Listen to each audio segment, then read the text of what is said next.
Hola a todos, soy Shorts Music, ¿cómo están? Espero se encuentren bastante bien y bienvenidos a un nuevo video. Y toca hablar para mí de uno de los mejores discos de una banda que ya es legendaria. Hablo de Judas Priest y para mí el punto más alto de su carrera, su impresionante, brutal y genial Painkiller, publicado en 1990. En sí la banda con esta placa revolucionaron el género, resaltando la agresividad y velocidad, influenciando a un montón de bandas, desde el power, speed y thrash metal. Pero antes de entrar en la reseña del disco se debe de hacer un poco de historia.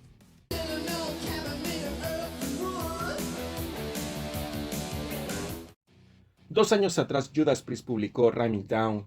Dicho álbum marca el regreso a las raíces más heavy metaleras, rolas mucho más poderosas y directas. Siento que con dicho trabajo la banda buscó callar varias bocas por la polémica creada con su disco anterior, hablo de Turbo, donde coqueteaban con el glam metal, por el hecho que dicho género cobró mucha notoriedad en esa época. La cosa es que el disco Turbo tuvo críticas divididas por parte de la prensa especializada y fans. Para algunos fue un desperdicio y para otros el resultado de una banda que estaba evolucionando. Eso sí, el disco vendió un montón, comercialmente fue un éxito. Pero bueno, la banda recibió muchas críticas, decían se vendieron, se acabó la inspiración, pero los Judas querían pegarle a todos los que los criticaron, y ahí sale Ram It Down, que no goza de la misma notoriedad de otros trabajos emblemáticos como el British Steel, Screaming for Vengeance o el Defenders of the Faith, pero se debe de mencionar que es un álbum meritorio, tiene una cierta inclinación hacia la velocidad y en ciertos momentos la virtuosidad. Muchos consideramos a este disco como de transición entre el conflictivo pero comercial Turbo y el superclásico Painkiller. Y es interesante cómo este Ram It Down fue creado con temas de descartes, por así decirlo, ya que proviene de este proyecto no concretado llamado Twins Turbo. Siento que dicho álbum con el tiempo se valorizó, pero bueno, pasado la gira de presentación Mercenaries of Metal Tour, se tomaron un breve descanso para trabajar en su nueva aventura musical. Entramos a 1990 y el heavy metal estaba pasando un momento complicado. La primera mitad de los 80 fue exitosa para la mayoría de bandas de la New Wave of British Heavy Metal, dejando varios clásicos. La cosa es que los 90 marcaría un nuevo hito generacional y para eso Judas Priest quería demostrar que aún tenían un as bajo la manga, llevando el heavy metal a un nuevo nivel. Aparte, la banda sabía que había sido cuestionado por su cambio estilístico, su acercamiento al glam, uso de sintetizadores y todo. Ahora bien, esta inversión se debió, como dije antes, a dar un golpe en la mesa. Nuevas corrientes musicales aparecían y los defensores del metal querían recuperar su corona, bueno, junto a sus colegas Iron Maiden. Y para la creación de este nuevo álbum hubo varios cambios. Primero, la marcha de Dave Holland, por supuestos temas familiares, y su lugar lo tomó el ex Razor's X, hablo de Travis Scott, que para mí le inyectó un ritmo diferente a la banda, una contundente técnica en la batería, doble bombo, forjando la identidad de Travis como miembro de Judas permanente, logrando transmitir las ansias de la banda por imprimir su sello en el sonido de la nueva década. Y aparte de la salida de Holland, la banda afrontó otro quiebre. El productor Tom Alone dejó de ser parte del Team Judas Priest para iniciar su propio sello discográfico. Su reemplazo, Chris Tsangarides, viejo conocido que había trabajado en los inicios de su carrera en South Wheels of Destiny, y famoso por su trabajo con grandes bandas de los 80s como Thin Lizzy, Anvil, Barón Rojo, Sinner, Gary Moore y Black Sabbath. Y lo más importante, los defensores del metal tuvieron que pasar por el banquillo de los acusados por el caso Baines versus Judas Priest. Si bien el 24 de agosto de 1990 Judas Priest fue absuelto de todos los cargos en su contra. Bueno, decir que Ram It Down sentó las bases de lo que sería este nuevo disco. Según dicen, Halford quería endurecer y modernizar el sonido de la banda. Justo aparecía la nueva ola de bandas thrash como Megadeth, Slayer, Anthrax y Metallica. Y digamos que esa fue la señal, el seguir evolucionando. La banda comenzó a componer Painkiller en 1989, entrando a los estudios Mirabal en Correns, Francia, con el productor Chris Tsangarides, y 3 meses después, más o menos, fueron a terminar el disco a los estudios Winseslord en Hilversum, Holanda. Album long before we even went out to Reno, and we simply went into the studio in France and in Holland, and we made a killer metal album, the best one we've ever made to date, and we're really excited about it. ¿Y de dónde viene el título Painkiller? En 1985, Halford tuvo un intento de suicide por sobredosis de ansiolíticos. Este episodio se vinculaba al estrés que el artista padecía por tener que ocultar su orientación sexual. Aunque siendo honestos, desde la perspectiva que nos da el tiempo, resulta increíble que no haya sido evidente para el público. Pero bueno, este lamentable suceso se relaciona directamente con el concepto de painkiller, vocablo que puede traducirse como analgésico o calmante. Hubiera sido un tanto excéntrico llamar al disco anxiolytic, pero Painkiller era un equivalente perfecto para expresar la misma idea, más allá del compromiso emocional que este trabajo tuvo para Halford, que luego declaró públicamente su orientación sexual. En 1998, durante una entrevista en los MTV, fue una de las causas que motivaron su alejamiento de Judas Priest luego de crear esta obra. También fueron artísticos y políticos.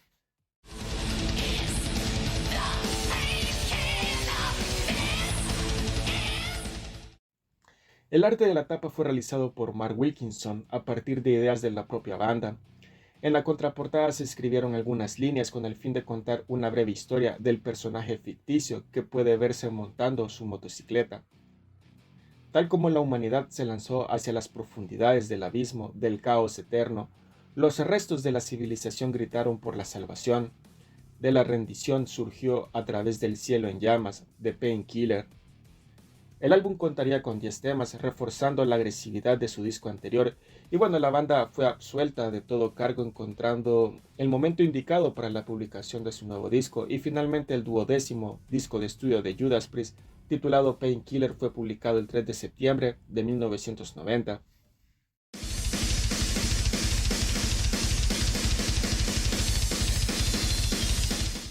Y el disco abre con la impresionante Painkiller, una obra maestra de 6 minutos, que les soy sincero pudo haber durado 20 minutos. O sea, este corte ejemplifica a la perfección el heavy metal, desde esa icónica intro de batería del señor Travis.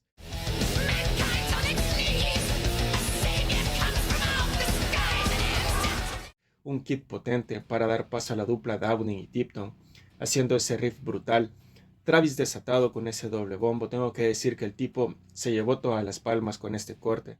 Ese torrente percusivo atronador haciendo equipo con el bajo de Jan Hill, y aparece esa voz del Metal God, sale con ese tono agudo, el tipo desatado mostrando toda esa maestría vocal.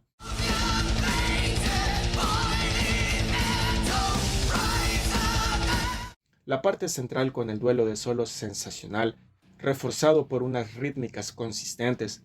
Es imposible no elogiar semejante rola, una avalancha sónica que cambiaría la escena metalera.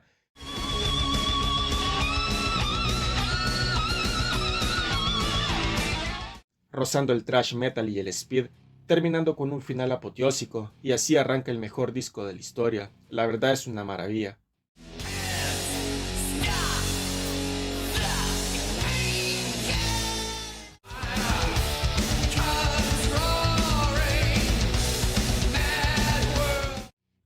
Y bueno, superar ese inicio es una tarea casi imposible, pero le sigue Hell Patrol.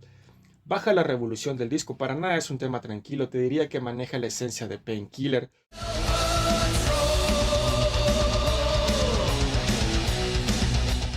Contundente y potente, la producción del disco está a un alto nivel, las guitarras afiladísimas, la base rítmica genial y una buena experiencia dando cátedra.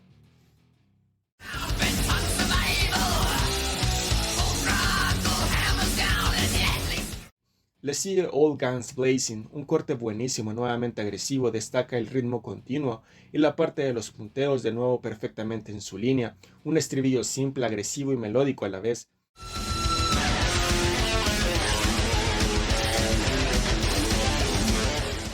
A ver, en todo el disco el dúo Tipton y Downing se encargan de regalarte unos solos súper inspirados, un corte de alta calidad súper sólida.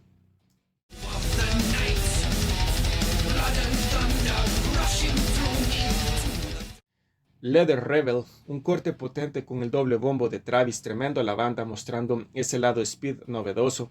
La energía de este tema es contagiosa y representa la esencia rebelde que caracteriza a Judas Priest.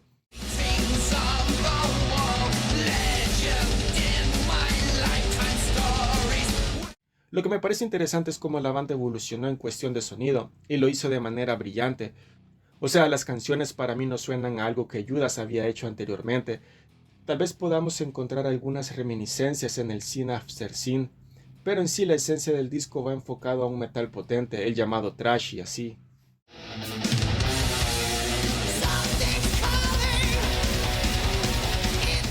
Metal Meltdown, un temazo brutal, puede ser la segunda mejor canción del álbum, iniciado por ese riff endemoniado, rápida y descontrolada.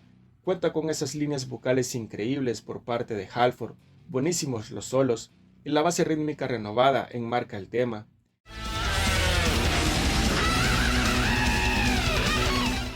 Y acepto que en cierto punto puede ser un tema repetitivo casi al final, pero es genial.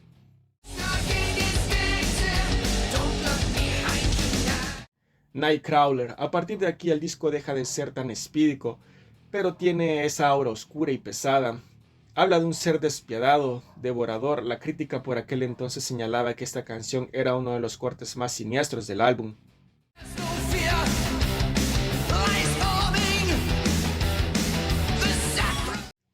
Viene Between the Hammer and the Anvil, un medio tiempo que me recuerda a la primera época de Judas, más oscuro pero actualizado con el nuevo sonido pesado y agresivo. Puede ser también uno de los puntos altos de la obra. The Anvil. Oh, the Hammer and the Anvil. We talk about what happened to Priest in Reno and what we think about. What happened in Reno? We just went there for a small vacation. And Reno will never be the same. We'll get into Reno a little bit later on in the show. But Hammer and the Anvil addresses the issue. The last thing I wanted to do was really, write a song about what happened in the situation in Nevada. Comienza envuelta en misterio con esas espectrales guitarras, luego estalla con la batería de Travis y se vuelve muy enérgica.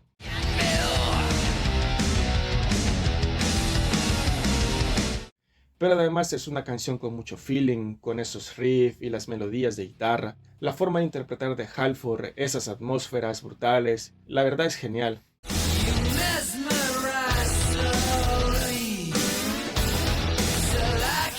A Touch of Evil, un clásico, un corte impactante y oscuro, un tempo más lento que favorece a esa atmósfera teatral.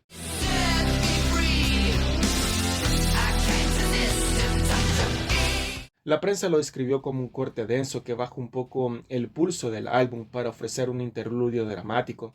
Y detalla lo peligroso de hacer un trato con el diablo. Rod Halford ha afirmado que en alguna entrevista, en realidad la letra hacía referencia a una relación amorosa de forma metafórica.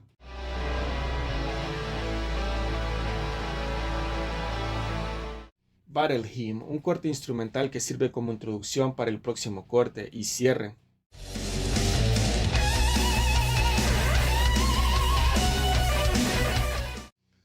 One Shot of Glory, un cierre por todo lo alto y de cierta manera es como la despedida de Rob Halford.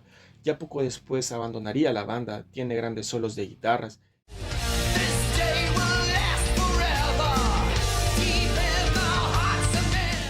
Y es un final épico que encapsula la intensidad y la maestría musical de la banda en este trabajo.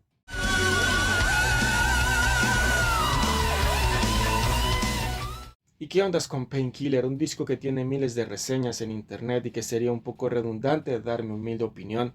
Un disco impresionante, brutal, generacional que marcó un antes y un después en la banda, considerado como su mejor disco en toda su discografía y del heavy metal en general. Tenemos que dicha reinvención tuvo mucho éxito. Si bien pasó algo, Judas Priest dejó la vara muy alta, y a qué me refiero, iba a ser difícil superar dicho álbum, y los 90, marcaría una tendencia diferente. El heavy metal pasaría a un segundo plano, los encargados de marcar dicha tendencia sería el grunge y el new metal, después pasaron a ser los estilos a apoyar por las discográficas, entre otros géneros.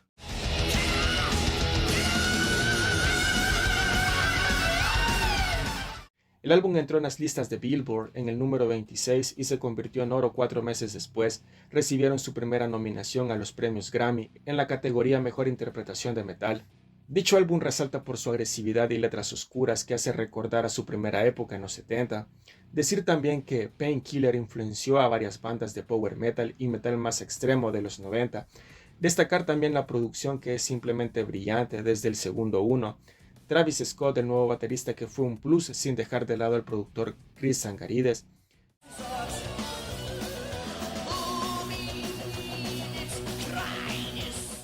Luego la banda se embarcó en la gira de presentación que nuevamente fue exitosa, o sea, todo estaba bien en Judas a nivel de ventas, popularidad y reconocimiento.